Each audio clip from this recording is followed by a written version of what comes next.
Hello everyone, I hope you're all doing well. I want to solve one more problem on moments about an axis, a very short problem using the scalar approach. Okay, so let me do this. Problem.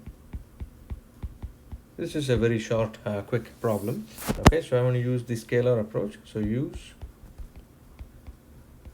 scalar approach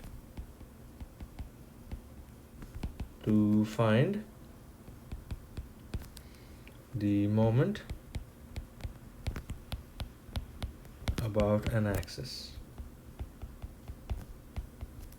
Okay, so this is my situation. So I want to use the scalar approach and I want to find moments about an axis. Okay, and so what is the problem? So here is the problem. This is just a bunch of forces which are standing on the xyz coordinate frame. So let me say, okay, here is my y-axis. Okay, I'm just changing around the way the axes look. Okay, and here's my x-axis and my z-axis, as I'm going to be labeling in a minute. So this is the y-axis, this is the z-axis, and then this is the x-axis. Okay, and on this I have a bunch of forces that are acting. Okay, so let's say that here are my forces. Okay, so there is one force that is acting parallel to the x-axis. Okay, so I'm going to call this force as F1. Okay, and this is having a magnitude of 300 newtons. Then there is another force that is pointing in the direction opposite to this force. Okay, this force is F2, which is also having a magnitude of 300 newtons. Okay, then I have one more force which is sitting right next to F2, and that is drawn in a direction parallel to the z-axis. Okay, so I'm going to call this force as F3, which is 400 newtons. And then I have a force F4, which I'm going to draw in the following manner. This is pointed along the negative z direction. Okay, so this is the force F4, which has a magnitude of 400 newtons. Okay, and then I'm given some distances. Distance from point A, this is point O. Let me call this as point O. Okay, so let me call these points by different values. Okay, so this is point A, then this is point B, and then this is point C. Distance from O to A is 1.5 meters.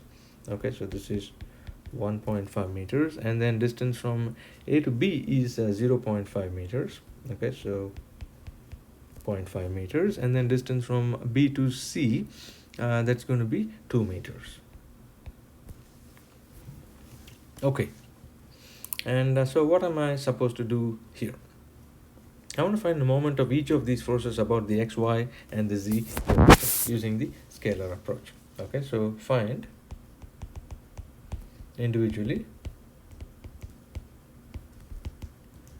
the moment of each force about the x, y, and z axes.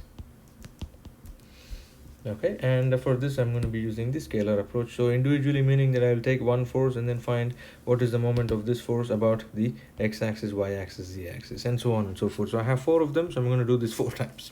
Okay, with your permission, of course, with your silent implicit permission. Okay, so I'm going to take this guy. Okay, I'm going to start off by doing the problem. So solution for me, I guess I want to go back to my black color here. So solution. Okay, start with the force F1.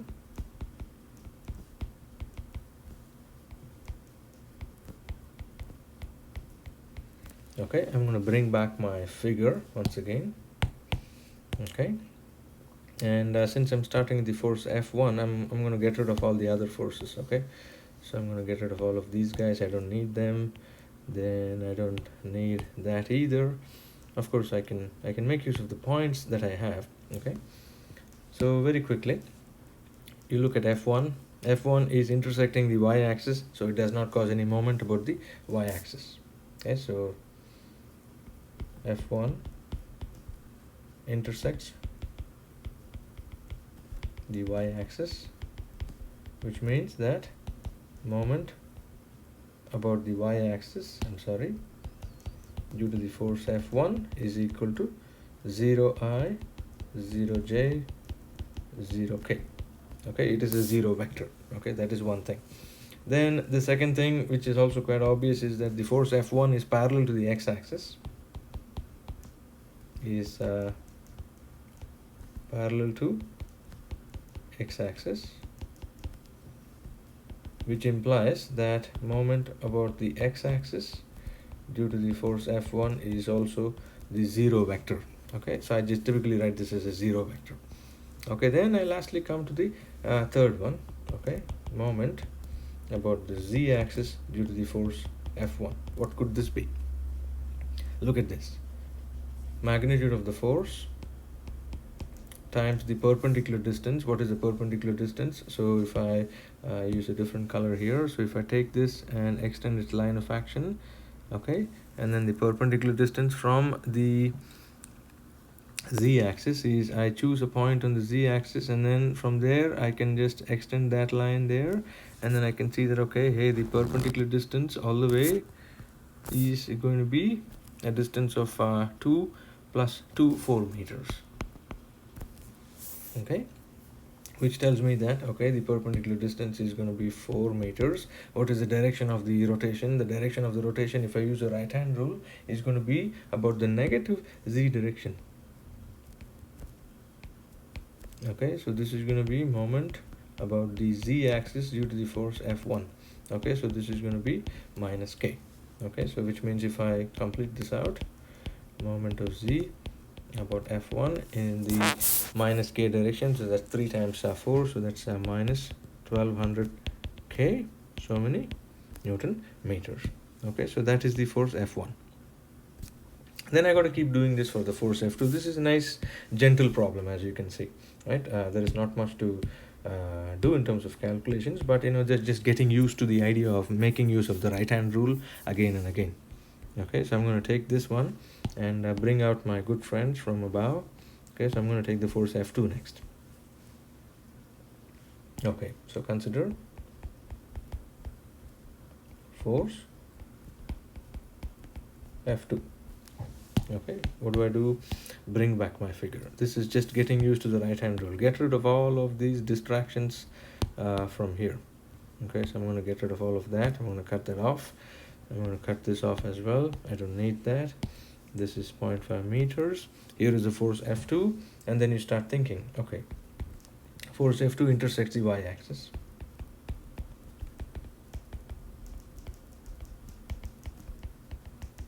Which means that the moment about the y-axis due to the force F2 is 0. That's the first thing. Then this force is parallel to the x-axis. F2 is parallel to the x-axis, which means that it cannot cause any moment about the x-axis. So that is also 0.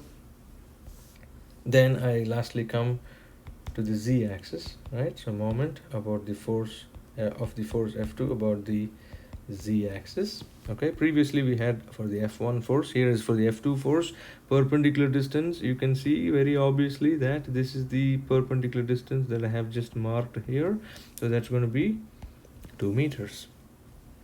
Okay, so this is going to be the force F2 times 2 meters. Right hand rule, fingers of your right hand aligned with the force F2, palm faces the point O, palm faces the line of action, I'm sorry, which is obviously facing the point O, because point O is a point on the line of action. It faces the z-axis. Curl your fingers. The direction of the rotation is going to be along positive z. So this is going to be mz due to the force F2. Okay, so this is going to be plus k. Okay, so which obviously tells me that mz due to F2 is going to be 300 times 2, or 600 k, so many Newton meters. Okay, so these are the answers that I have for this force F2. Okay, and these were the answers I had for force F1, so maybe I'll just write that out. And this is typically called as the zero vector, okay, because it is 0 in all the directions. Okay, then I go to the next creature, which is the force F3. Right, this is getting to be fun, I hope, for all of you. Okay, so I'm going to copy that figure and I'm going to paste it here, and then I'm going to consider the force F3. Okay, so this is my third step.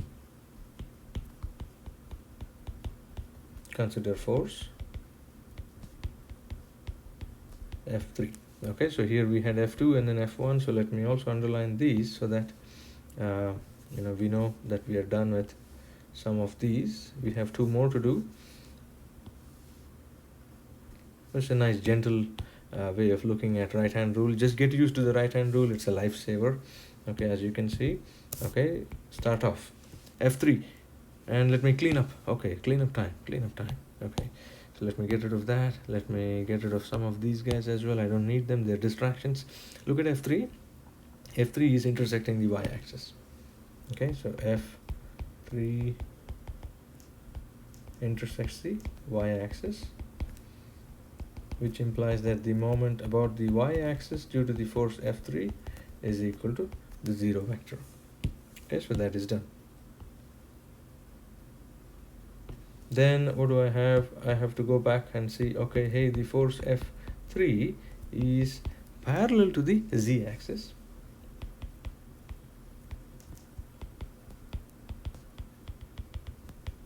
Okay, and this is actually my x-axis if you want to write it out. I think it's kind of hidden down there. Maybe I can get rid of that creature, or probably not. Let me not worry about it.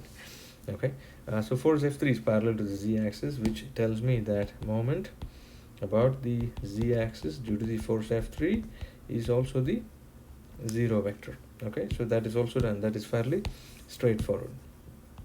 As you can see, I'm running on low battery, but I'm running on high energy. Okay, so then lastly, let me go back to my regular color.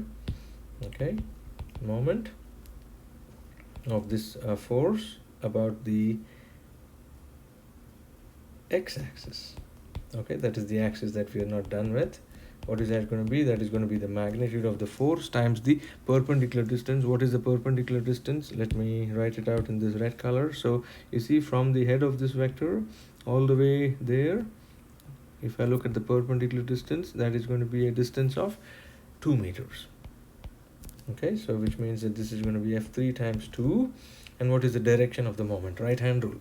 Fingers of the right hand aligned to the force. Your palm faces the axis X.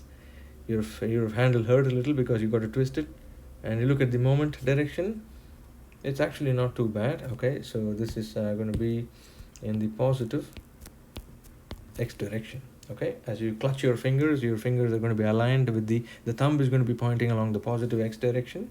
Okay, and this is eventually what you end up getting. So this is going to be the moment about the x-axis due to the force F3.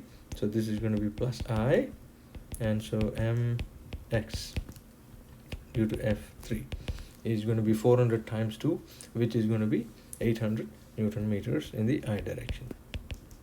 And 800 I, so 800 I Newton meters. Almost done. We have one last force to take care of. Okay, so lastly, consider force F4.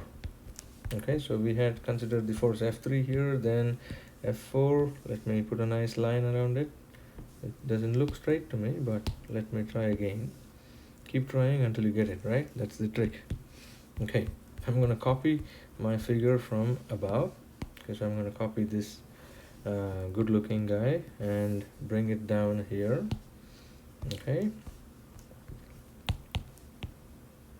Okay, clean up many of these things. Okay, so I'm going to get rid of this one here.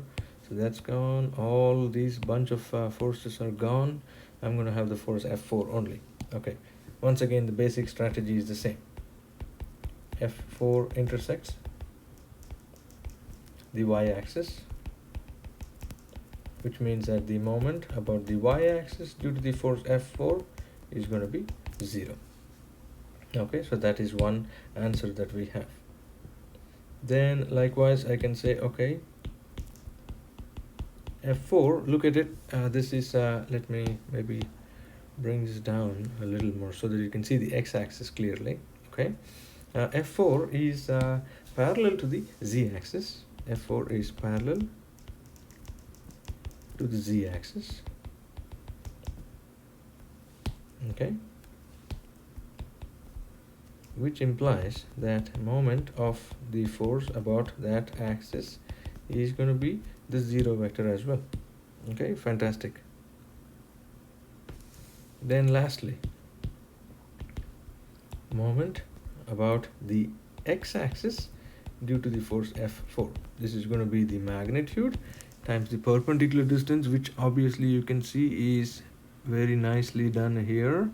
Okay, so this is going to be the perpendicular distance, which is 1.5 meters. So that's 1.5. Right hand rule once again. Fingers of your right hand aligned with the force F4. Your palm faces the axis, x-axis. Your palm is now above the xy plane. If you curl your fingers, your thumb is going to be pointing along the negative x direction. Okay, so it's going to be in the following way. So if I clutch my fingers, it's going to be pointed this way. So this is going to be M about the x-axis.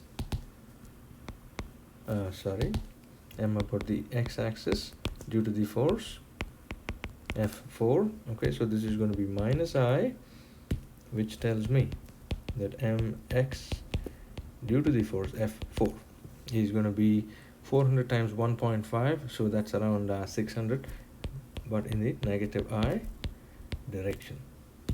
Okay, and this was the whole exercise of this problem, was to make use of the scalar approach and find the moments about each of the axes. So very brief recap of what we have done. Okay, let me go back here. I had a bunch of forces acting. Force F1 is parallel to the x-axis. F2 is parallel to the x-axis. So let me write down and say that, okay, so you should be told, we are told that F1 and F2 are parallel to the x-axis. Okay, and the force F3 and F4 are parallel to the z-axis. Parallel to the z-axis. Okay, so this is information that I should have specified at the beginning, but I thought it was evident from the figure, so apologies if I did not mention it earlier, but you see, you can clearly see it from the figure, right? Distances are given to me. I need to use the scalar approach and individually find the moment of each of the force about the x, y, and the z axes. Okay, then I start off by looking at the force F1. For the force F1, this is parallel to the x-axis, so it does not cause any moment about the x-axis. This force intersects the y-axis, so no moment about that direction as well. So two of the things that you always want to remember: if a force has a line of action intersecting a certain axis or line of interest, it does not cause any moment about that axis or line of interest. And if a force is parallel to a certain axis or line, it does not cause a rotation about that.